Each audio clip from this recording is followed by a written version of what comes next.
2026 തുല്യതാ പരീക്ഷ എഴുതുന്ന പരീക്ഷാർത്ഥിയാണോ നിങ്ങൾക്ക് വേണ്ടിയിട്ട് ടേൺ ടു ലേൺ 2 മാസത്തെ +2 തുല്യതാ പരീക്ഷയുടെ ക്രാഷ് ബാച്ച് ആരംഭിച്ചിട്ടുണ്ട്. ഹ്യൂമാനിറ്റീസ്, കൊമേഴ്സ് വിഷയങ്ങളിലായിട്ട് സെക്കൻഡ് ലാംഗ്വേജ് ഒഴികെ ബാക്കിയുള്ള 5 സബ്ജക്റ്റുകൾ നിങ്ങൾക്ക് വേണ്ടിയിട്ട് 2 മാസത്തെ ക്രാഷ് കോഴ്സായിട്ട് അവതരിപ്പിക്കുകയാണ്.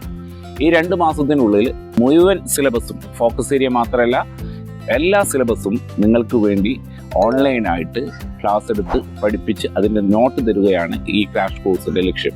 ക്രാഷ് കോഴ്സിൽ ജോയിൻ ചെയ്യുന്നതിന് വേണ്ടിയിട്ടും കൂടുതൽ ഡീറ്റെയിൽസ് അറിയുന്നതിന് വേണ്ടിയിട്ടും താഴെ കാണുന്ന വാട്സപ്പ് നമ്പറിൽ നിങ്ങൾക്ക് കോൺടാക്റ്റ് ചെയ്യാവുന്നതാണ്. സാധാരണഗതിയിൽ നമുക്ക് മാപ്പ് ക്വസ്റ്റ്യൻസ് ഉണ്ടാവും. മാപ്പ് ക്വസ്റ്റ്യൻസ് നിങ്ങൾക്ക് അറിയാം 4 മാർക്കിനാണ്. ഹിസ്റ്ററിയിൽ 4 മാർക്കിന് മാപ്പ് ക്വസ്റ്റ്യൻസ് ഉണ്ടാവും. അതിൽ സാധാരണഗതിയിൽ ചോദിക്കുന്ന ഒരു ചോദ്യം ഹാരപ്പൻ സൈറ്റുകളെക്കുറിച്ച്, ഹാരപ്പയിലെ പ്രധാനപ്പെട്ട സ്ഥലങ്ങളെക്കുറിച്ച് സ്ഥിരമായിട്ട് മാപ്പ് ക്വസ്റ്റ്യൻസ് ഉണ്ടാവാം. അല്ലെങ്കിൽ 16 മഹാജനപദാസിനെ കുറിച്ച് ചോദിക്കാം.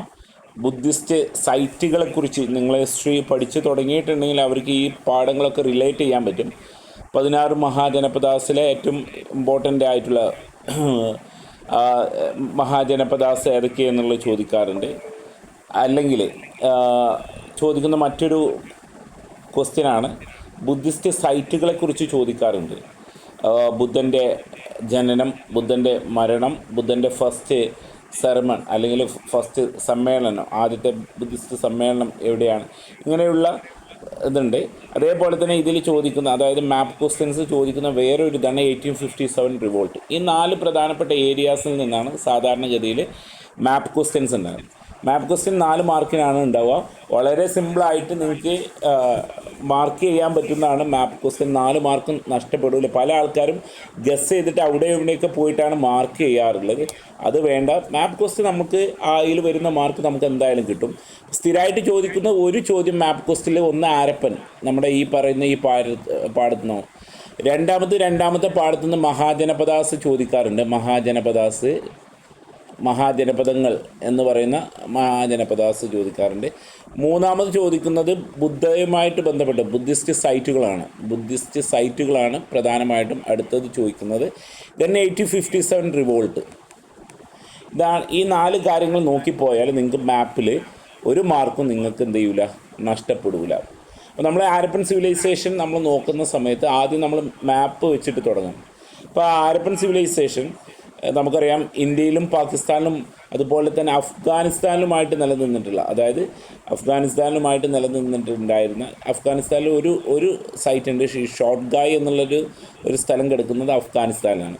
അപ്പോൾ ഇന്ത്യയിലും പാകിസ്ഥാനിലും മാത്രമല്ല അഫ്ഗാനിസ്ഥാനിലുമായിട്ട് നിലനിന്നിരുന്ന ഒരു മഹത്തായ സംസ്കാരമാണ് ഹാരപ്പൻ സംസ്കാരം, അല്ലെങ്കിൽ ഇൻഡസ് വാലി സിവിലൈസേഷൻ, സിന്ധു നദീതട സംസ്കാരം, ഈ പേരുകളിലൊക്കെ ആയിട്ട് അറിയപ്പെടുന്നത്. എന്തുകൊണ്ട് ഇതിന് ഹാരപ്പൻ സംസ്കാരം എന്ന് പറയാൻ കാരണം, ഇത് ഹാരപ്പൻ സംസ്കാരം എന്നുള്ളത് ഇതിൻ്റെ ആദ്യം, അതായത് ഇങ്ങനെ ഒരു സംസ്കാരം ആദ്യമായിട്ട് കണ്ടെത്തിയിട്ടുള്ളത് ഹാരപ്പ എന്നുള്ള ഒരു സ്ഥലത്തിൽ നിന്നാണ്. അത് പാകിസ്ഥാനിലാണ്, ഇന്നത്തെ പാകിസ്ഥാനിലാണ്. അപ്പോൾ ഹാരപ്പയിൽ നിന്ന് ഇത് ഫസ്റ്റ് ഇത് എക്സ്കവേറ്റ് ചെയ്തതുകൊണ്ട്, ഇത് ആദ്യം കണ്ടെത്തിയതുകൊണ്ട് അല്ലെങ്കിൽ കുഴിച്ചെടുത്തതുകൊണ്ട് ഇതിനെ അറിയപ്പെടുന്നത് ഹാരപ്പൻ സിവിലൈസേഷൻ എന്ന് ആണ് പറയപ്പെടുന്നത്. ഓക്കെ, എന്തുകൊണ്ട് ഇതിനെ ഹാരപ്പൻ സിവിലൈസേഷൻ എന്ന് വിളിക്കാൻ കാരണം, ഇതിനെ ഫസ്റ്റ് എക്സ്കവേറ്റ് ചെയ്തത് അല്ലെങ്കിൽ ഖനനം നടത്തിയത്, അല്ലെങ്കിൽ ഇതിനെ ആദ്യം കുഴിച്ചെടുത്ത സ്ഥലം എന്ന് പറയും. ഈ സംസ്കാരത്തെക്കുറിച്ച് ആദ്യമായിട്ട് കുഴിച്ചെടുത്ത സ്ഥലമാണ് ഹാരപ്പ എന്നുള്ള സ്ഥലം. അപ്പോൾ അതുകൊണ്ടാണ് ഇതിനെ ഹാരപ്പൻ സിവിലൈസേഷൻ എന്ന് വിളിക്കുന്നത്. ദെൻ എന്തുകൊണ്ട് ഇതിന് ഹാരപ്പൻ സിവിലൈസേഷൻ എന്നൊക്കെ ചോദ്യം വരാറുണ്ട്. ദെൻ പിന്നെ വിളിക്കുന്ന പേരാണ് സിന്ധു നദി എന്നുള്ളത്. സിന്ധു നദി എന്നുള്ളത് ഇന്ത്യയിലെ കാശ്മീരിലൂടെയും അതുപോലെ തന്നെ നമ്മുടെ ഈ പാകിസ്ഥാനിലൂടെയൊക്കെ ഒഴുകുന്ന ഒരു നദിയാണ് റിവർ ഇൻഡസ് എന്നാണ് അതിനെ പറയുന്നത്. ഇൻഡസ് നദി എന്നാണ് പറയുന്നത്. അതിനെ വിളിച്ചിരുന്നത് സിന്ധു നദി എന്നാണ് നമുക്കറിയാം. സിന്ധു നദി, റിവർ സിന്ധു നദി എന്നാണ് വിളിച്ചിരുന്നത്. ഓക്കെ, അപ്പോൾ ഇൻഡസ് വാലി സിവിലൈസേഷൻ എന്നുള്ളൊരു പേരുണ്ട്. ഈ ഹാരപ്പൻ സിവിലൈസേഷൻ്റെ മറ്റൊരു പേരാണ് ഇൻഡസ് വാലി സിവിലൈസേഷൻ. എന്തുകൊണ്ട് ഇൻഡസ് വാലി സിവിലൈസേഷൻ എന്ന് പറയുന്നത്, ഓക്കെ, ഇതിൽ എന്തുകൊണ്ട് ഇൻഡസ് വാലി സിവിലൈസേഷൻ എന്ന് പറയാൻ കാരണം എന്നുള്ളത് നിങ്ങൾക്ക് അറിയാമല്ലോ. ഈ സിന്ധു നദിക്ക്, അല്ലെങ്കിൽ ഇൻഡസും സിന്ധു ഒന്നേനാണ്. അപ്പോൾ സിന്ധു നദിക്ക് അപ്പുറം ഇപ്പുറമായിട്ട് താമസിച്ചിരുന്ന ഒരു സിന്ധു നദീതട സംസ്കാരം എന്ന് വിളിക്കാൻ കാരണം സിന്ധു നദിക്ക് അപ്പുറം ഇപ്പുറമൊക്കെ ആയിട്ട് താമസിച്ചിരുന്ന ഒരു ജനവിഭാഗമായതുകൊണ്ടാണ് ഇൻഡസ് വാലി സിവിലൈസേഷൻ എന്ന് പറയുന്നത്. അപ്പോൾ എന്തുകൊണ്ട് ഹാരപ്പൻ സിവിലൈസേഷൻ എന്ന് വിളിക്കാൻ കാരണം നമ്മൾ പറഞ്ഞു, ഹാരപ്പൻ ഫസ്റ്റ് എക്സ്കവേറ്റ് ചെയ്യപ്പെട്ടിട്ടുള്ള സൈറ്റുകളാണ് ഹാരപ്പ എന്നുള്ളത്. അതുകൊണ്ടാണ് ഇതിനെ ഹാരപ്പൻ സിവിലൈസേഷൻ എന്ന് വിളിക്കുന്നത്. ദെൻ ഇനി ഇമ്പോർട്ടൻ്റ് ആയിട്ടുള്ള സൈറ്റുകൾ, എല്ലാ സൈറ്റുകളും നിങ്ങൾ ഓർക്കേണ്ട സ്ഥിരമായിട്ട് ചോദിക്കുന്ന സൈറ്റുകളുണ്ട്. അപ്പോൾ ഇതിൽ പ്രധാനപ്പെട്ട 2 സൈറ്റുകൾ ഹാരപ്പ അതുപോലെ തന്നെ മോഹൻജദാരോ. ഹാരപ്പ കിടക്കുന്നത് ഇന്ത്യയുടെ പഞ്ചാബ് പഞ്ചാബിൻ്റെ അടുത്തായിട്ടാണ് വരുന്നത്, പാകിസ്ഥാനിലാണ് ഉള്ളത്. മോഹൻജദാരോ എന്നുള്ളത് അടുത്തൊരു ഇമ്പോർട്ടൻ്റ് സൈറ്റാണ്. മോഹൻജദാരോ എന്നുള്ള ഇമ്പോർട്ടൻസ്. ഈ മോഹൻജദാരോ എന്ന വാക്കിനർത്ഥം മരിച്ചവരുടെ കുന്ന് എന്നാണ്. മോഹൻജദാരോ ഇത് ഓൺവേഡ് ചോദിക്കാറുണ്ട്. മരിച്ചവരുടെ കുന്ന് എന്നാണ് അറിയപ്പെടുന്നത്. കാരണം അവിടെ നിന്നാണ് ധാരാളം സ്കെൽറ്റൻസ് അഥവാ ഡെഡ് ബോഡീസിൻ്റെ റിമൈൻസ്, മനുഷ്യൻ്റെ റിമൈൻസ് ഏറ്റവും കൂടുതൽ കിട്ടിയിട്ടുള്ളത് മോഹൻജദാരോയിൽ വെച്ചാണ്. അപ്പോൾ അതുകൊണ്ടാണ് ഇതിനെ മോഹൻജദാരോ എന്ന വാക്കിനർത്ഥം മരിച്ചവരുടെ കുന്ന് എന്നാണ് അർത്ഥം വരുന്നത്. അപ്പോൾ ഏറ്റവും ഇമ്പോർട്ടൻ്റ് ആയിട്ടുള്ള സൈറ്റുകൾ ഹാരപ്പ വരുന്നത് ഓർത്ത് വെക്കുക, നമ്മുടെ പഞ്ചാബിൻ്റെ ഒക്കെ അടുത്തായിട്ടാണ് വരുന്നത്. അവിടെയാണ് മാർക്ക് ചെയ്യേണ്ടത്. ഈ ഗുജറാത്തും പഞ്ചാബും ജോയിൻ ചെയ്യുന്നിട്ടുള്ള ഏരിയ നമുക്ക് മാപ്പ് തരും. അപ്പോൾ അതിൽ ആ ഒരു ഏരിയയിൽ നമ്മുടെ കാശ്മീരിൻ്റെ ഒരു താഴെയായിട്ട് മാർക്ക് ചെയ്താൽ നിങ്ങൾക്ക് കിട്ടും. മോഹൻജദാരോ എന്നുള്ളത് പാകിസ്ഥാൻ്റെ ഒരു സെൻട്രലായിട്ട് നിങ്ങൾ മാർക്ക് ചെയ്താൽ മതി. അപ്പോൾ ഏറ്റവും ഇമ്പോർട്ടൻ്റ് ആയിട്ടുള്ള സൈറ്റുകൾ ഒന്ന് ഹാരപ്പ, ഒന്ന് മോഹൻജദാരോ. പിന്നെ നമ്മുടെ ഏറ്റവും ഇന്ത്യയിലുള്ളത് ലോത്തൽ ഒരു ഇമ്പോർട്ടൻ്റ്. ലോത്തൽ നമ്മുടെ ഇന്ത്യയിലെ ഒരു സൈറ്റാണ്, പ്രധാനപ്പെട്ട സൈറ്റാണ് ലോത്തൽ, സ്ഥിരമായിട്ട് വരുന്നതാണ്. ലോത്തൽ എന്ന് പറഞ്ഞാൽ ഹാരപ്പയിലെ പോർട്ട് സിറ്റിയാണ്. ലോത്തലിനെ അറിയപ്പെടുന്നത് നമുക്ക് ഇങ്ങനെ പഠിച്ചു പോകാം. എന്നിട്ട് നമുക്ക് ഈ ലോത്തൽ എന്നുള്ളത് നോക്ക്, ഈ ഒരു ആ റിഫ്റ്റിൽ അവിടെ ആ എഡ്ജിലാണ് അത് ലോത്തൽ സ്ഥിതി ചെയ്യുന്നത്. സ്ഥിരമായിട്ട് ചോദിക്കുന്നതുകൊണ്ടാണ് ഞാൻ പറയുന്നത് 4 മാർക്ക് നമുക്ക് മിസ്സാവരുത്. ലോത്തൽ നമ്മുടെ ഇന്നത്തെ ഈ ഗുജറാത്തിൽ സ്ഥിതി ചെയ്യുന്നതാണ്, ഇന്ത്യയിലാണ്. ലോത്തൽ എന്നുള്ളത് ഹാരപ്പയുടെ പോർട്ട് സിറ്റിയാണ്, തുറമുഖ നഗരമാണ്. അപ്പോൾ which of the port city of Harappa എന്ന് ചോദിച്ചിട്ടുണ്ട്, വൺ വേർഡ് ചോദിച്ചിട്ടുണ്ടെങ്കിൽ അത് ലോത്തലാണ്. അപ്പോൾ ലോത്തൽ ഓർത്ത് വെക്കുക, ലോത്തൽ ഓർത്ത് വെക്കുക. ദെൻ അടുത്തത് ഇമ്പോർട്ടൻ്റ് ആയിട്ട്, അപ്പോൾ ഹാരപ്പ ഇമ്പോർട്ടൻ്റ് ആണ്, മോഹൻജദാരോ ഇമ്പോർട്ടൻ്റ് ആണ്, ലോത്തൽ ഇമ്പോർട്ടൻ്റ് ആണ്. ദെൻ കാലിബംഗൻ ഇമ്പോർട്ടൻ്റ് ആണ്. ഈ 2 സൈറ്റുകളും Indian site. Then Dholavira important ആണ്. ധൊലാവിരയും ഗുജറാത്തിൽ തന്നെ, ധൊലാവിര എന്നുള്ളതും ധൊലാവിര ഇമ്പോർട്ടൻ്റ്, ലോത്തൽ, കാലിബംഗൻ, അതുപോലെ തന്നെ ഹാരപ്പ, ദെൻ നമ്മുടെ മോഹൻജദാരോ.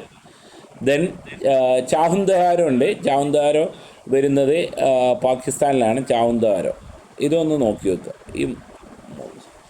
ഈ ഒരു 6 സൈറ്റ് നിങ്ങളൊന്ന് നോക്കി വെച്ചാൽ മതി. ഇതാണ് സ്ഥിരമായിട്ട് ചോദിക്കുന്നത്. അപ്പോൾ ഈ ഒരു ചോദ്യം സ്ഥിരമായിട്ട് മാപ്പ് ക്വസ്റ്റ്യൻസിലുണ്ടാവും. എന്തായാലും ഹാരപ്പയും മോഹൻജദാരോയും ലോത്തലും കാലിബംഗനും എന്തായാലും ഉണ്ടാവും. ദെൻ ഷോട്ട്ഗായ് എന്നുള്ളത് മാത്രമാണ് അഫ്ഗാനിൽ, ഈ മുകളിലായിട്ടാണ് സ്ഥിതി ചെയ്യുന്നത്. ഷോട്ട്ഗായ് എന്നുള്ള മുകളിലായിട്ടാണ് സ്ഥിതി ചെയ്യുന്നത്, അത് അഫ്ഗാനിലാണ്. നമുക്കിനി പാഠത്തിലേക്ക് പോകാം.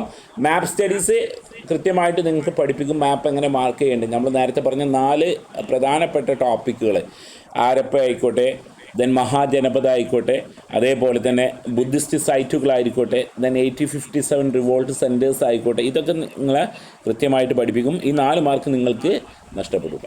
ഇനി നമ്മൾ പാഠഭാഗത്തേക്ക് പോകണേ. ഹാരപ്പയിലെ ഏറ്റവും ചോദിക്കുന്ന, അതായത് നമ്മുടെ എക്സ്പെക്റ്റഡ് ആയിട്ടുള്ള ക്വസ്റ്റ്യൻസ് ആണ് ഹാരപ്പൻ സിറ്റിയിലെ ടൗൺ പ്ലാനിങ്ങിനെ കുറിച്ച് നിങ്ങൾ വായിച്ചിട്ടുണ്ടാവും, എന്താണ് ടൗൺ പ്ലാനിങ് എന്താണെന്നുള്ളത്. പിന്നെ ഇതിൽ ഹാരപ്പയുടെ നശീകരണത്തിന് ഈ 2 ക്വസ്റ്റ്യനാണ് സ്ഥിരമായിട്ട് ഇതിൽ ചോദിക്കുന്നത്. ഹാരപ്പൻ സിവിലൈസേഷൻ നശിക്കാനുള്ള കാരണം, അത് എല്ലാ വർഷവും ചോദിക്കുന്നതാണ്. അത് നിങ്ങൾക്ക് മാത്രമല്ല, റെഗുലർ വിദ്യാർത്ഥികൾക്ക് വരെ. ഇപ്പോൾ സാധാരണ നമ്മുടെ മക്കൾ എഴുതുന്ന +2 എക്സാമിൽ വരെയും ചോദിച്ചിട്ടുള്ളതാണ്. എങ്ങനെയാണ് ഹാരപ്പൻ സിവിലൈസേഷൻ ഭൂമിയിൽ നിന്ന് ഇല്ലാതെയായത്? അപ്പോൾ ഇത് സ്ഥിരമായിട്ട് ചോദിക്കുന്ന, കണ്ണും പൂട്ടി എഴുതാൻ പോകാൻ പറ്റുന്ന ഒരു ക്വസ്റ്റ്യനാണ്. അപ്പോൾ ഇത് ഈ ഹാരപ്പയുടെ ടൗൺ പ്ലാനിങ്ങും ഹാരപ്പയിലെ അതേപോലെ തന്നെ ഈ നാശത്തിനുള്ള കാരണം ഇത് മിനിമം നിങ്ങൾ വേറെ ഒന്നും പഠിച്ചില്ലെങ്കിൽ മിനിമം ഇത് രണ്ടെങ്കിലും പഠിച്ചിട്ട് പോകണമെന്നാണ് പറയുന്നത്. അപ്പോൾ നമുക്ക് ഹാരപ്പൻ ടൗൺ പ്ലാനിങ്ങിനെ കുറിച്ചൊക്കെ നമുക്ക് ആദ്യം പഠിക്കാം. Okay, town planning of Harappan civilisation. അപ്പോൾ ഈ ഹരപ്പ എന്ന് പറഞ്ഞാലും മോഹൻജദാരോ എന്ന് പറഞ്ഞാൽ ഹരപ്പ മോഹൻജദാരോ ഒക്കെ അറിയപ്പെടുന്നുണ്ട്. മോഹൻജദാരോ എന്ന് പറഞ്ഞാൽ നമുക്കറിയാം ഇത് മരിച്ചവരുടെ കുന്നാണ്. മോഹൻജദാരോയിലെ നഗരാസൂത്രണം അല്ലെങ്കിൽ ഹരപ്പയിലെ നഗരാസൂത്രണം ഒക്കെ സെയിമാണ്. അപ്പോൾ ഇത് അതായത് ഈ ടൗൺ പ്ലാനിങ് രണ്ട് പ്രധാനപ്പെട്ട പ്രദേശമായിരുന്നു. ഒന്ന് കോട്ടയും അതുപോലെ തന്നെ രണ്ടാമത്തെ കീഴ്പട്ടണം. ഹാരപ്പയിൽ രണ്ട് പ്രദേശങ്ങളുണ്ടായിരുന്നു. ഒന്ന് കോട്ടയെ അറിയപ്പെടുന്നത് സിറ്റാഡൽ എന്നാണ് അറിയപ്പെടുന്നത്. കോട്ട ഇംഗ്ലീഷിൽ സിറ്റാഡൽ എന്നറിയപ്പെടുന്നു. ദെൻ ലോവർ ടൗൺ അഥവാ കീഴ്പട്ടണം. ഇങ്ങനെ രണ്ട് പ്രദേശമുണ്ടായിരുന്നു. അപ്പം നമുക്ക് നമ്മുടെ നാട്ടിലെ പ്രധാനപ്പെട്ട അധികാരി വർഗങ്ങൾ ഇങ്ങനെ ആലോചിച്ചാൽ മതി. പ്രധാനപ്പെട്ട അധികാര വർഗങ്ങളൊക്കെ അല്ലെങ്കിൽ ഭരണകർത്താക്കളൊക്കെ ഈ കോട്ടക്കകത്താണ് താമസിക്കുന്നത്, അല്ലെങ്കിൽ ആ കോട്ട നഗരത്തിലാണ് താമസിക്കുന്നത് എങ്കിൽ സാധാരണക്കാരായിട്ടുള്ള ആൾക്കാരാണ് കീഴ്പട്ടണത്തിൽ ലോവർ ടൗൺ. ഇങ്ങനൊരു മൈൻഡ് ഏതായാലും നിങ്ങൾക്കുണ്ടാവും. അപ്പോൾ ആരാണ് ഇവിടെ താമസിക്കുന്നത്? ഭരണാധികാരികളായിട്ടുള്ള ആൾക്കാരായിരിക്കും കോട്ട നഗരത്തിൽ താമസിക്കുന്നത്. കീഴ്പട്ടണത്തിൽ സാധാരണക്കാരായിട്ടുള്ള ആൾക്കാർ. അപ്പോൾ നമുക്ക് ഇത് നോക്കാം. ഹാരപ്പയിലെ അല്ലെങ്കിൽ മോഹൻജദാരോയിലെ നഗരാസൂത്രണ സവിശേഷതകളാണ്. രണ്ട് തരത്തിലുണ്ടായിരുന്നു. കോട്ടകളുണ്ടായിരുന്നു, കീഴ്പട്ടണമുണ്ടായിരുന്നു. നഗരത്തിൻ്റെ ഏറ്റവും ഉയർന്ന ഭാഗത്താണ് കോട്ട. ഇതിനെ മതിലുകൾ കെട്ടി സംരക്ഷിച്ചിരുന്നു. ഓക്കെ, അവിടെയാണ് കലവറ, ഗ്രാനറീസും ധാന്യപ്പുര. കലവറ അഥവാ ധാന്യപ്പുര. Then great bath, green bath അല്ല, ഗ്രേറ്റ് ബാത്ത്, വലിയ കുളിപ്പുര എന്നിവ. ഹാരപ്പയിലെ പ്രധാനപ്പെട്ട രണ്ട് നിർമ്മിതികളാണ്. ഒന്ന് ധാന്യപ്പുര, അതേപോലെ തന്നെ ഗ്രേറ്റ് ബാത്ത്. അതിൻ്റെ പിക്ചറൊക്കെ ഞാൻ കാണിച്ചു തരാം. ഇത് രണ്ടും നമ്മുടെ കോട്ട നഗരത്തിലായിരുന്നു ഉണ്ടായിരുന്നത്. ദെൻ മോഹൻജദാരോയിലെ അല്ലെങ്കിൽ നമ്മുടെ ഈ ഹരപ്പൻ സിവിലൈസേഷനിലെ ഏറ്റവും പ്രധാനപ്പെട്ട വലിയൊരു കെട്ടിടമാണ് ഈ ഗ്രാനറി അല്ലെങ്കിൽ ധാന്യപ്പുര. നിങ്ങൾക്കറിയാം, നമ്മുടെ ഹാർവസ്റ്റിങ്ങിൻ്റെ സമയത്ത് കൊയ്ത്തിൻ്റെ സമയത്ത് നമ്മൾ എന്ത് ചെയ്യും? ധാന്യങ്ങൾ ശേഖരിച്ച് വെക്കുന്നതാണ്.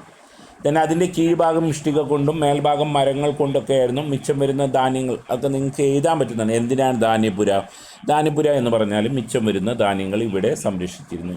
then വലിയ കുളിപ്പുരയുണ്ട്, ഗ്രേറ്റ് ബാത്ത് ഉണ്ട്. ഈ വലിയ കുളിപ്പുരയുടെ വലിയ കുളിപ്പുരയുടെ ഈ ഒരു പ്രധാനപ്പെട്ട ലക്ഷ്യം എന്ന് പറഞ്ഞത് അവരുടെ ഒരു റിലീജിയസ് ആയിട്ടുള്ള, അതായത് നമുക്ക് അറിയാം നമ്മുടെ സിന്ധു നദീതട സംസ്കാരം തൊട്ട് നമ്മൾ റിലീജിയസ് റിച്വൽസിന് അഥവാ മതപരമായിട്ടുള്ള ചടങ്ങുകൾക്ക് ശുദ്ധിയാവൽ എന്നുള്ളത് വളരെ ഇമ്പോർട്ടൻ്റ് ആണ്. അപ്പോൾ അതുകൊണ്ട് തന്നെയാണ് വലിയ കുളിപ്പുര എന്ത് ചെയ്യുന്നത് സ്ഥാപിച്ചിട്ടുള്ളത്. അത് ജനങ്ങളുടെ ശുചിത്വ ബോധത്തിൻ്റെയും നമ്മുടെ എൻജിനീയറിങ്ങിൻ്റെ നിർമ്മിതിയുടെ വൈവിധ്യത്തിൻ്റെയും ഉദാഹരണമാണ് ഈ വലിയൊരു കുളിപ്പുര എന്നുള്ളത്. അതായത് കുളിപ്പുര ഇങ്ങനെയാണ്. ഇവിടെ വലിയൊരു കുളമായിട്ടുണ്ട്. അതിന് ചുറ്റും എന്തുണ്ട്? ഡ്രസ്സുകളൊക്കെ മാറുന്നതിന് വേണ്ടി ഒക്കെയുള്ള റൂമുകളും മറ്റൊക്കെ ഉണ്ട് എന്നൊക്കെയാണ് പറയുന്നത്. ഇത് ദീർഘചതുരാകൃതിയിലാണ്, അതായത് ഇങ്ങനെ നീണ്ടിട്ടുള്ള ചതുരാകൃതിയിലാണ് ഉള്ളത്. ഉൾഭാഗം ചുണ്ണാമ്പ് കല്ലും ചാന്തും കൊണ്ട് ഉറപ്പിച്ചതാണ്. കുളത്തിൻ്റെ ഉൾഭാഗം ചുണ്ണാമ്പ് കൊണ്ടുണ്ട്. അതിന് 3 ഭാഗം, ഇതിന് 3 സൈഡും കുളിപ്പുരകൾ ഉണ്ടായിരുന്നു. ഇത് അനുഷ്ഠാന ആവശ്യങ്ങൾക്ക് വേണ്ടിയിട്ടാണ് കുളങ്ങൾ നിർമ്മിച്ചിട്ടുള്ളത്, അല്ലെങ്കിൽ ഈ ഗ്രേറ്റ് ബാത്ത് നിർമ്മിച്ചിട്ടുള്ളത് റിലീജിയസ് ആയിട്ടുള്ള റിച്വൽസിന് വേണ്ടിയിട്ടാണ് എന്നുള്ളത്. ദെൻ രണ്ടാമത്തെ നമ്മൾ പറഞ്ഞു, ഒന്ന് സിറ്റാഡിലാണ് ധാന്യപ്പുരയും അതുപോലെ തന്നെ ഗ്രേറ്റ് ബാത്തൊക്കെ ഉള്ളതെന്ന് ഒന്ന് ഓർമ്മിക്കുക. രണ്ടാമത്തെ ലോവർ ടൗൺ ആണ്, അഥവാ കീഴ്പട്ടണമാണ്. അവിടെ ആയിരുന്നു സാധാരണ ജനങ്ങൾ. നമ്മൾ നേരത്തെ പറഞ്ഞ പോലെ സാധാരണ ജനങ്ങളൊക്കെ താമസിച്ചിരുന്നത് കീഴ്പട്ടണത്തിലായിരുന്നു. അപ്പോൾ അവിടെ ഈ മട്ടക്കോൺ ആകൃതിയിൽ, അതായത് മട്ടക്കോൺ എന്ന് പറഞ്ഞാൽ 90 ഡിഗ്രി എന്നാണ്. ഇങ്ങനെയായിരുന്നു. ഇവിടെ നിങ്ങൾക്ക് കാണാം, ഇതൊക്കെ ഒരു 90 ഡിഗ്രി, അതായത് നഗരങ്ങളൊക്കെ പുതിയ റോഡ് വരുന്ന സമയത്ത് ഇങ്ങനെ 90 ഡിഗ്രിയിലാണ് വരുന്നത്. 90 ഡിഗ്രിയിലാണ് പാതകൾ നിർമ്മിച്ചിരുന്നത്. അതായത് ഇങ്ങനെ വരുന്നു പാതകൾ, എന്നിട്ട് ഇങ്ങനെ ഇങ്ങോട്ടും വഴി. അപ്പോൾ ഇതിനാണ് മട്ടക്കോൺ എന്നുള്ള രീതിയിൽ പറയുന്നത്. ഇത് 90 ഡിഗ്രി ആയിരിക്കും, 90 ഡിഗ്രി ആയിരിക്കും. അപ്പോൾ അതുപോലെ തന്നെ നഗരത്തെ ദീർഘചതുരാകൃതിയിലുള്ള ബ്ലോക്കുകളായിട്ട് എന്ത് ചെയ്തിട്ടുണ്ട്, വിഭജിച്ചിട്ടുണ്ട്. അതേപോലെ തന്നെ പാതകളിലൂടെയും ഇടവഴികളിലൂടെയും ഇരുഭാഗത്തും ഇതൊക്കെ പാതകളാണ്. ഓക്കെ, അതിൻ്റെയൊക്കെ 2 സൈഡിലായിരുന്നു വീടുകൾ. ഓക്കെ, അതിൻ്റെ സൈഡുകളിലാണ് വീടുകളൊക്കെ ഉണ്ടായിട്ടുള്ളത്. വീടുകൾക്ക് നടുമുറ്റമുണ്ട്. ഇതൊരു ഉദാഹരണമാണ്. ഒരു വലിയൊരു വീട് നമ്മുടെ നാട്ടിലറിയാം നടുമുറ്റം. അതായത് നമ്മുടെ 4 കെട്ട് വീടുകളൊക്കെ അറിയാം. 4 സൈഡും കെട്ടിയിട്ട് ആ വീടിൻ്റെ സെൻറ്ററിൽ എന്ത് ചെയ്യുന്നു, ഒരു നടുമുറ്റം ഉണ്ടാകും. ആ നടുമുറ്റം, ഓക്കെ, ഇങ്ങനെ 4 കെട്ട് വീടുകൾ നിങ്ങൾക്ക് നമ്മുടെ കേരളത്തിലൊക്കെ പറയാം. അപ്പോൾ നടുമുറ്റം, അതിന് ചുറ്റും മുറികളും ഉണ്ടായിരുന്നു. എല്ലാ വീടുകൾക്കും കുളിമുറികളും ഉണ്ടായിരുന്നു. വിവിധ വലിപ്പത്തിലുള്ള വീടുകളുണ്ടായിരുന്നു. അതായത് ഒരു നിലയുള്ള വീടുകളുണ്ട്, അതുപോലെ തന്നെ 2 നിലകളുള്ള വീടുകൾ. ഇതാണ് ലോവർ ടൗണിലെ പ്രധാനപ്പെട്ട നിയമം. ലോവർ ടൗണിലാണ് സാധാരണക്കാരായിട്ടുള്ള ആൾക്കാർ ജീവിച്ചിരുന്നത്. അവിടെയുള്ള മട്ടക്കോൺ ആകൃതിയിലാണ് പാതകൾ ഉണ്ടായിട്ടുള്ളത്. നഗരങ്ങൾ സിമ്പിളായിട്ട് എഴുതാൻ പറ്റുന്നതാണ്. വീടുകൾ, ഒരു നിലയുള്ള വീടുകളും 2 നിലയുള്ള വീടുകളും ഉണ്ടായിരുന്നു. വീടുകൾക്ക് നടുമുറ്റം ഉണ്ടായിരുന്നു എന്നൊക്കെ നിങ്ങൾക്ക് എഴുതാം. ദെൻ ഹാരപ്പൻ സിവിലൈസേഷനിലെ ഏറ്റവും പ്രധാനപ്പെട്ട ടൗൺ പ്ലാനിങ് നിങ്ങൾക്ക് എസ് ആയിട്ട് ചോദിക്കുന്ന ഇതിൽ പ്രധാനപ്പെട്ട ഒരു കാര്യമാണ് അഴുക്കുചാൽ. ഓക്കെ, ഡ്രെയിനേജ് സിസ്റ്റം എന്ന് പറയും. ഇംഗ്ലീഷിൽ ഡ്രെയിനേജ് എന്ന് പറയും. ഡ്രെയിനേജ് എന്ന് പറഞ്ഞിട്ടുണ്ടെങ്കിൽ വീടുകളിൽ നിന്നും അതുപോലെ തന്നെ പട്ടണങ്ങളിൽ നിന്നൊക്കെ അഴുക്കുചാൽ ആയിട്ട്, അതായത് നഗരത്തിൻ്റെ പുറത്തേക്ക് അല്ലെങ്കിൽ അവരുടെ ആ താമസ സ്ഥലത്തു നിന്ന് പുറത്തേക്ക് അവരുപയോഗിക്കുന്ന വെള്ളം, വേസ്റ്റ് വെള്ളങ്ങളും മറ്റൊക്കെ പുറത്തേക്ക് കൊണ്ടുപോകാനുള്ളൊരു സംവിധാനമുണ്ടായിരുന്നു. ഏറ്റവും വലിയൊരു സവിശേഷതയായിരുന്നു. മറ്റുള്ള സംസ്കാരങ്ങളിലൊന്നും കാണപ്പെടാത്ത ഒരു നിർമ്മിതിയാണിത്. ഓക്കെ, അത് വീടിനെയും തെരുവിലെ അഴുക്കുചാലുമായിട്ട്, ഇപ്പോൾ ഒരു വീട്ടിൽ നിന്ന് തെരുവിലെ അഴുക്കുചാലുമായിട്ട് എന്ത് ചെയ്യും, അത് ബന്ധപ്പെടുത്തും. ഉദാഹരണം നിങ്ങൾക്ക് ഈ ചിത്രത്തിൽ കാണാം. ഇതൊരു വീടാണ്. ഈ വീടിന് ഇത് തെരുവിലൂടെ പോകുന്ന അഴുക്കുചാലാണ്. ഈ തെരുവിലൂടെ പോകുന്ന അഴുക്കുചാലുമായിട്ട് ഇതിനെന്ത് ചെയ്യും, ബന്ധപ്പെടുത്തുന്നു. ചാലുകൾ കരിങ്കൽ പാളി കൊണ്ട് ഇഷ്ടിക കൊണ്ട് മൂടിയിരുന്നു. ഇത് വെറുതെ നിർമ്മിക്കല്ല, ഇത് എന്ത് ചെയ്യുന്നുണ്ട്, അടച്ചു വെച്ചിട്ട്, തുറന്നു വെച്ചിട്ടുള്ള ഡ്രെയിനേജ് സിസ്റ്റം അല്ലായിരുന്നു. ഓക്കെ, ഇഷ്ടിക കൊണ്ട് മൂടിയിരുന്നു. മാൻ ഹോളുകൾ ഉണ്ടായിരുന്നു ഇടയ്ക്ക് വൃത്തിയാക്കുന്നതിന് വേണ്ടിയിട്ട്. അപ്പോൾ നമുക്കറിയാം, നമുക്ക് മാൻ ഹോളുകളൊക്കെ നമ്മൾ പുറമെ റോട്ടിലൊക്കെ കാണാം.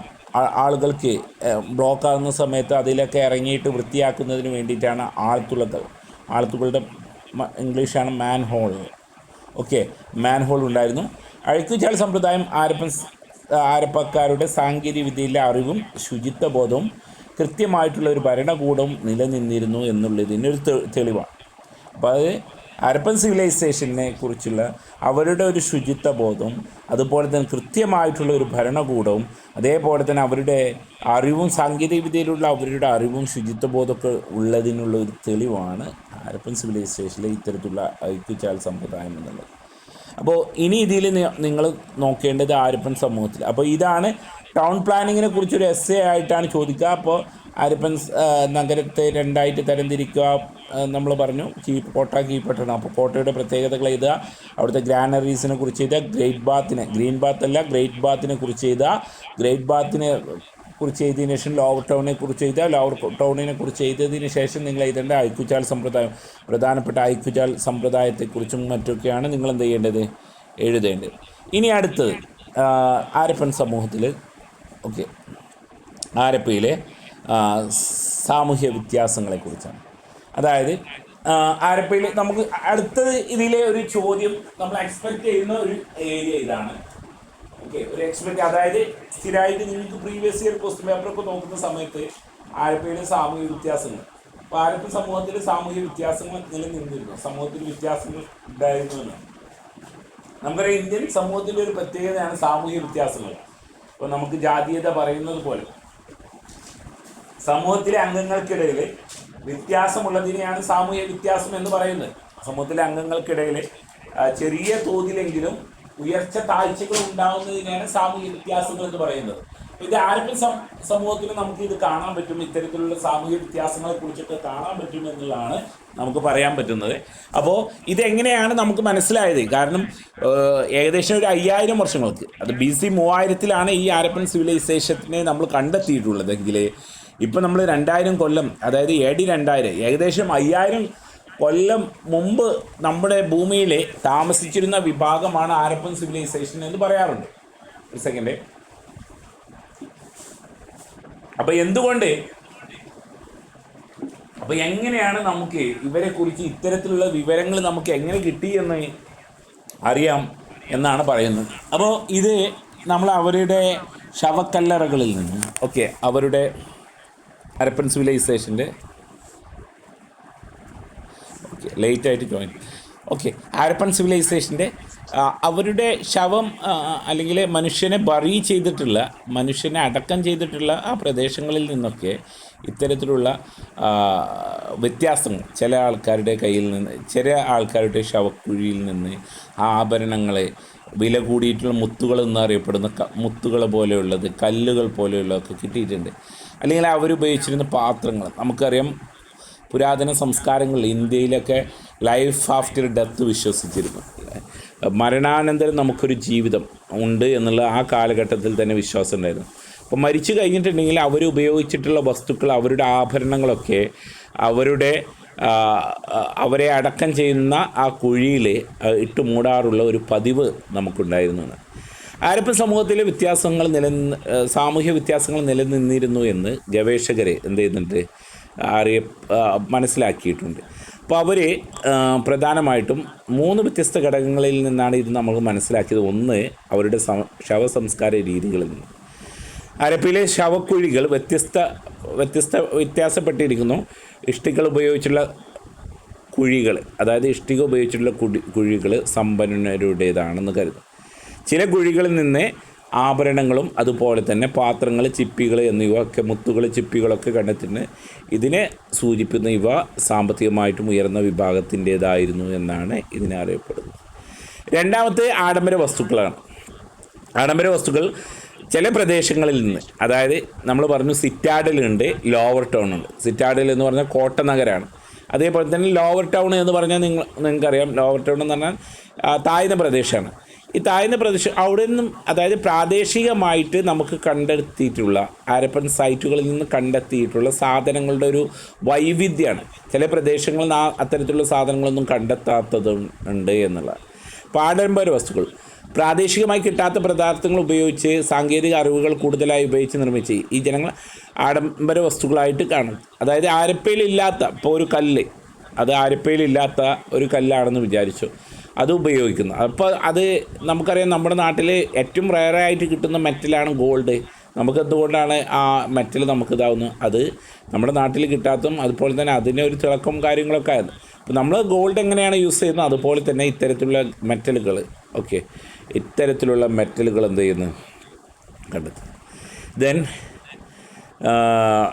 ഇത്തരം വസ്തുക്കൾ അധിവാസ കേന്ദ്രങ്ങളിൽ നിന്ന് കണ്ടെടുത്തിട്ടുണ്ട്. ഈ പ്രദേശം സമ്പന്ന വിഭാഗക്കാരുടേതാണ്. അതായത് ഇത്തരത്തിലുള്ള നല്ല വില പിടിപ്പിച്ചിട്ടുള്ള മുത്തുകളും കല്ലുകളൊക്കെ കണ്ടെത്തിയിട്ടുള്ളത് സമ്പന്ന വിഭാഗം. ഒന്ന്, ശവക്കുഴിയിൽ നിന്ന് അറിയാൻ പറ്റും ആൾക്കാർ തമ്മിലുള്ള വ്യത്യാസം. ദെൻ വിവിധ തരത്തിലുള്ള വീടുകൾ നമ്മൾ പറഞ്ഞു. ആരപ്പയിലെ ലോവർ ടൗണിലാണെങ്കിലും ഒറ്റമുറി വീടുകളുണ്ട്, അല്ലെങ്കിൽ ഒരു നില വീടുകളുണ്ട്. അതുപോലെ തന്നെ മുറികളുള്ള, ഒന്നിലധികം മുറികളുള്ള മാളിക വീടുകളുടെ അവശിഷ്ടം വരെ ആരപ്പയിൽ നിന്ന് കണ്ടെത്തിയിട്ടുണ്ട്. ഇത് നമുക്കറിയാം, പാവപ്പെട്ടവരുടെ വീടും പണക്കാരുടെ വീടും ഉണ്ടായിരുന്നു. ഇത് ഹാരപ്പൻ സമൂഹത്തിലെ സാമ്പത്തിക അസമത്വത്തിൻ്റെ തെളിവുകളായിട്ട് പരിഗണിക്കാവുന്നതാണ് എന്ന്. അപ്പോൾ ഈ 3 കാര്യങ്ങളാണ് ഹാരപ്പൻ സമൂഹത്തിലും നിങ്ങളോട് ചോദിക്കുന്ന ഒരു ചോദ്യം. അതായത് ഹാരപ്പൻ സമൂഹത്തിലെ സാമൂഹിക വ്യത്യാസങ്ങൾ എങ്ങനെ നമുക്ക് മനസ്സിലാക്കാം എന്നുള്ളതാണ്. ഒന്ന്, അവരുടെ ശവസംസ്കാര രീതിയിൽ. ദെൻ ആഡംബര വസ്തുക്കൾ യൂസ് ചെയ്യുന്നില്ല. ആഡംബര വസ്തുക്കൾ ചില പ്രദേശങ്ങളിൽ നമുക്ക് റയറായിട്ട് നമ്മുടെ ആരപ്പയിൽ കാണാത്ത കല്ലുകളും മറ്റും അവിടെ നിന്ന് കണ്ടെത്തിയിട്ടുണ്ട്. അത് ആ വിഭാഗം യൂസ് ചെയ്ത്, സമ്പന്ന വിഭാഗം യൂസ് ചെയ്തതായിട്ട് കാണാം. ദെൻ അടുത്തത് നമുക്ക് പറയാൻ പറ്റുന്നത് അവരുടെ വീടുകൾ, അതായത് ഒറ്റമുറി വീടുകളും ബഹുമുറി വീടുകൾ എന്ന് പറഞ്ഞാൽ ഒന്നിലധികം മുറികളുള്ള, റൂമുകളുള്ള വീടുകളും, അതുപോലെ തന്നെ ഒറ്റ നിലയും, അതുപോലെ തന്നെ ഒന്നിലധികം നിലകളുള്ള, അതായത് മാളിക വീടുകളും ഉണ്ടായിരുന്നു എന്നുള്ളത്. ദെൻ ഇതാണ് ഹാരപ്പയിലെ സാമൂഹ്യ വ്യത്യാസങ്ങൾ. ഇനി ഹാരപ്പയിലെ മുദ്രകൾ പറയുകയാണെങ്കിൽ സീലുകൾ, ഹാരപ്പൻ മുദ്രകൾ, സീലുകൾ, നമ്മൾ ഒന്ന് പഠിച്ചു പോകേണ്ടതാണ് സീലുകൾ. അപ്പോൾ 2000-ൽ പരം ഇത്തരത്തിലുള്ള മുദ്രകൾ, സീലുകൾ, ഹാരപ്പൻ സീലുകൾ നമുക്ക് എന്ത് ചെയ്തിട്ടുണ്ട്, കിട്ടിയിട്ടുണ്ട് എന്നുള്ളത്. അപ്പോൾ ആകൃതിയിലും വലിപ്പത്തിലും വ്യത്യാസമുണ്ട്. മുദ്രകൾക്ക് വ്യത്യസ്തങ്ങളായിട്ടുള്ള ഉദ്ദേശങ്ങളുണ്ടായിരുന്നു. ഹാരപ്പയുടെ ഒരു കലാസൃഷ്ടിയായിട്ട് ഇവയെ എന്ത് ചെയ്യുന്നു, പരിഗണിക്കുന്നതാണ്. ഹാരപ്പ മുദ്രകൾ ഹാരപ്പയുടെ കലാസൃഷ്ടിയായിട്ട് പരിഗണിക്കുന്നു എന്നാണ്. ദെൻ ഇനി ഇതിൽ ചോദിക്കുന്ന മറ്റൊരു ചോദ്യം ഹാരപ്പൻ ലിപിയെക്കുറിച്ചാണ്.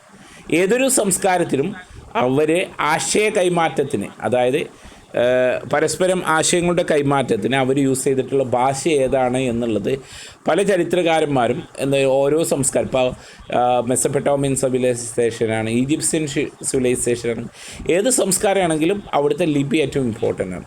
അപ്പോൾ ഹാരപ്പൻ ജനങ്ങൾക്ക് എഴുത്തുവിദ്യ അറിയാമായിരുന്നു. ലിപി വലത്ത് നിന്ന് ഇടത്തോട്ടായിരുന്നു എന്നുള്ളത് പറഞ്ഞു. അതുപോലെ തന്നെ ഉപകരണങ്ങൾ, പാത്രങ്ങൾ, ആഭരണങ്ങൾ, അസ്ഥികൾ, ഇവയിലൊക്കെ ലിപികൾ കൊത്തുവയ്ക്കപ്പെട്ടിട്ടുണ്ട്.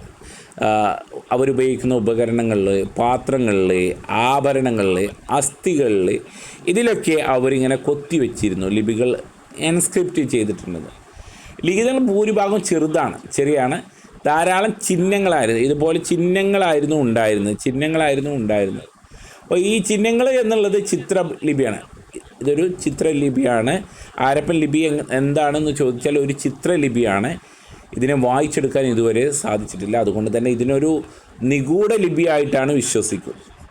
നിഗൂഢ ലിപി അഥവാ ഇതുവരെ അത് ഡെസിഫർ ചെയ്യാൻ പറ്റാത്തതാണ്. ഡെസിഫർ ചെയ്യാൻ പറ്റാത്തതാണ് എന്നുള്ളതാണ്. അപ്പോൾ നിഗൂഢ ലിപി ആണ് ഹാരപ്പൻ ലിപി. ഹാരപ്പൻ ലിപി ഒരു ചിത്രലിപിയാണ്. പിക്ചോറിയോഗ്രാഫ് എന്നാണ് ഇംഗ്ലീഷിൽ പറയുക. ഹാരപ്പൻ ലിപി ഏത് തരത്തിലുള്ള ലിപിയാണെന്ന് ചോദിച്ചാൽ അതൊരു ചിത്രലിപിയാണ്. അത് ഒരു നിഗൂഢ ലിപിയാണ്. ഇതുവരെ വായിച്ചെടുക്കാൻ പറ്റിയിട്ടില്ല എന്നുള്ളതാണ്. ദെൻ നമുക്ക് ഇനി അതിൻ്റെ ഏറ്റവും എൻഡിലേക്ക് പോകാം. ഹാരപ്പൻ സംസ്കാരത്തിൻ്റെ അന്ത്യം പ്രധാനപ്പെട്ടും പറയുന്നത്, ഇതൊരു നിർബന്ധമായിട്ട് നിങ്ങൾ പഠിക്കേണ്ട ചോദ്യമാണ്. ഇതെന്തായാലും ചോദ്യം വരും, ഷുവർ ക്വസ്റ്റ്യനാണ്. ഹാരപ്പൻ സിവിലൈസേഷനിൽ 1ാമത്തെ പാഠത്തിൽ ഈ ഒരു ചോദ്യം എല്ലാ പേപ്പറിലും ഉണ്ടാവും. ഇപ്പോൾ നിർബന്ധമായിട്ട് നിങ്ങൾ നോക്കേണ്ടതാണ് ഹാരപ്പൻ സംസ്കാരത്തിൻ്റെ അന്ത്യം എന്നുള്ളത്. ഹാരപ്പൻ സംസ്കാരത്തിൻ്റെ അന്ത്യം പല ചരിത്രകാരന്മാരും പലതായിട്ടുള്ള അഭിപ്രായങ്ങളാണ് പറയുന്നത്. അപ്പോൾ നിങ്ങൾ ഈ 5 പോയിൻ്റ്, ഒരു 6 മാർക്കിൻ്റെ ക്വസ്റ്റ്യൻ, 4 മാർക്കിന്, 5 മാർക്കിനൊക്കെ ആയിരിക്കും ഈ ക്വസ്റ്റ്യൻ വരുന്നത്. ഹാരപ്പൻ സംസ്കാരത്തെക്കുറിച്ചും ഹാരപ്പൻ സംസ്കാരത്തിൻ്റെ അന്ത്യത്തെക്കുറിച്ചും അങ്ങനെയാണ് ചോദ്യമെങ്കിൽ എസ്സേ ടൈപ്പ് ഒരു 8 മാർക്കിൻ്റെ ചോദ്യമാണ് ഹാരപ്പൻ സംസ്കാരത്തെക്കുറിച്ചും ഹാരപ്പൻ സംസ്കാരത്തിൻ്റെ അന്ത്യത്തെക്കുറിച്ചാണെങ്കിൽ.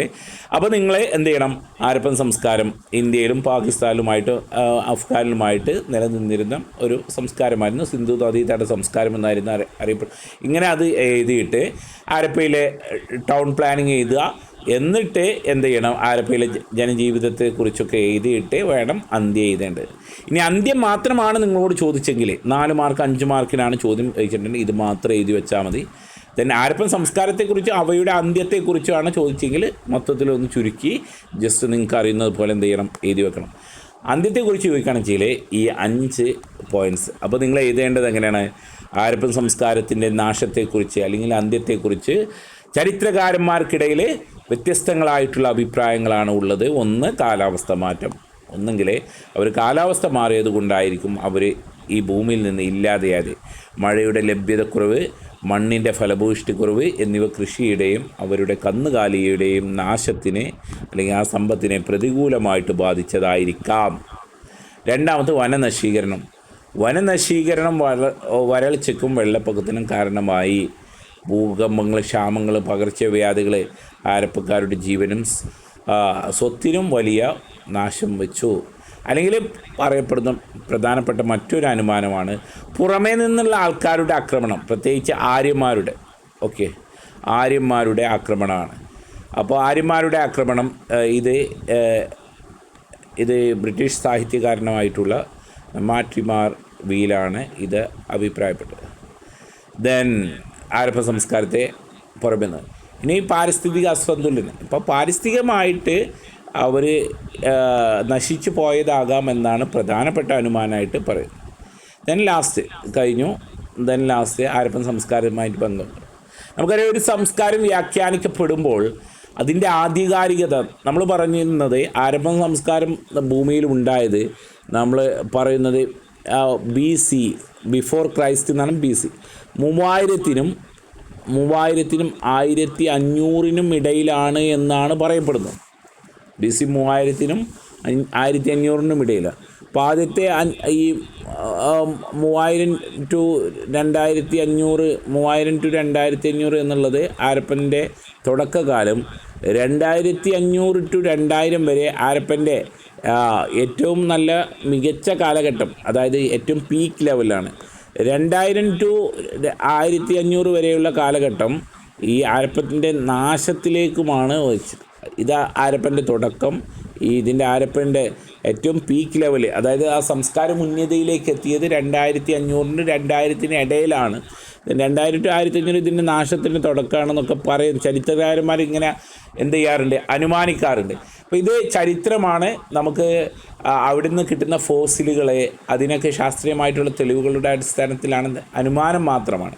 ഹാരപ്പയിൽ നിന്ന് കണ്ടെത്തപ്പെട്ട ചില വസ്തുക്കൾ പുരാവസ്തു ഗവേഷകർ മതപരമായിട്ടുള്ള പ്രാധാന്യം, നമ്മൾ പറഞ്ഞു നേരത്തെ ഗ്രേറ്റ് ബാത്ത് പറഞ്ഞു, കുളിപ്പുര പറഞ്ഞു. ആ കുളിപ്പുര റിച്വൽസിൻ്റെ ഭാഗമായിട്ടാണ് എന്ന് ചരിത്രകാരന്മാരെ അനുമാനിക്കുകയാണ്.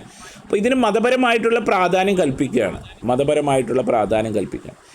ഈ അതേപോലെ തന്നെ മാതൃദേവത ആഭരണങ്ങളും ശിരോവസ്ത്രങ്ങളും ധരിച്ച് കളിമൺ സസ്യം കൊണ്ടേയും എന്നാണ് പറയപ്പെടുന്നത്. പുരുഷ പ്രതിമകൾ ഉണ്ടായിരുന്നു. അപ്പോൾ അത് പുരോഹിതരോ രാജാവോ ആയിട്ട് ബന്ധപ്പെട്ട, അപ്പോൾ ഇതിന് മതപരമായിട്ടുള്ള പ്രാധാന്യമുണ്ട് എന്ന്. ഞാൻ കെട്ടിടങ്ങൾ നേരത്തെ പറഞ്ഞു മതപരമായിട്ടുള്ള റിച്വൽസിൻ്റെ ഭാഗമായിട്ടാണെന്ന്. മുദ്രകൾ, അതായത് ഇതിൽ യോഗികളുടെയും ഇതൊക്കെ ആദിമ ശിവൻ്റെ ആയിട്ടൊക്കെ വ്യാഖ്യാനിക്കുന്നത്. ഇതാണ് യോഗിയായിട്ടും ആദിമ ശിവനൊക്കെ ആയിട്ടൊക്കെ ഇതിനെന്ത് ചെയ്യാറുണ്ട്, ഇതാക്കുന്നുണ്ട്. അപ്പോൾ ഇതിലുള്ള മൃഗങ്ങൾ, നമ്മളെ സീലുകളിലുള്ളൊക്കെ മൃഗങ്ങളെ ഇതിനെ പശുപതിയായിട്ടൊക്കെ എന്ത് ചെയ്യുന്നുണ്ട്, ഇതാക്കുന്നുണ്ട്. അപ്പോൾ ഇതാണ് അവിടെ സ്ത്രീകളുടെ ആഭരണ രീതി. കൈൻ്റെ ഏറ്റവും എൻഡ് വരെ എന്ത് ചെയ്യുന്നുണ്ട്, ആഭരണങ്ങൾ ധരിച്ചിരുന്നു. പുരുഷ പ്രതിമകൾ ഉണ്ടായിരുന്നു എന്ന് പറയുന്നു. ഇത് യോഗിയോ ഭരണാധികാരിയോ, യോഗി എന്ന് പറഞ്ഞാൽ ഒരു സന്യാസിയോ ഭരണാധികാരിയോ ആകാമെന്നാണ്. അപ്പോൾ ഇത്രയാണ് നമുക്ക് നമ്മുടെ ഈ പാഠം വരുന്നത്. ഇനി നിങ്ങൾ ചെയ്യേണ്ടതായിട്ടുള്ളത് ഇനി നിങ്ങൾ ചെയ്യേണ്ടത് ഈ ഏരിയ ഒന്ന് വായിച്ച് നോക്കുക. നിങ്ങളുടെ ടെക്സ്റ്റ് ബുക്ക് ഒന്ന് വായിച്ച് നോക്കുക. ഈ മെറ്റീരിയൽ നമ്മൾ അയച്ചു തരുന്നുണ്ട്.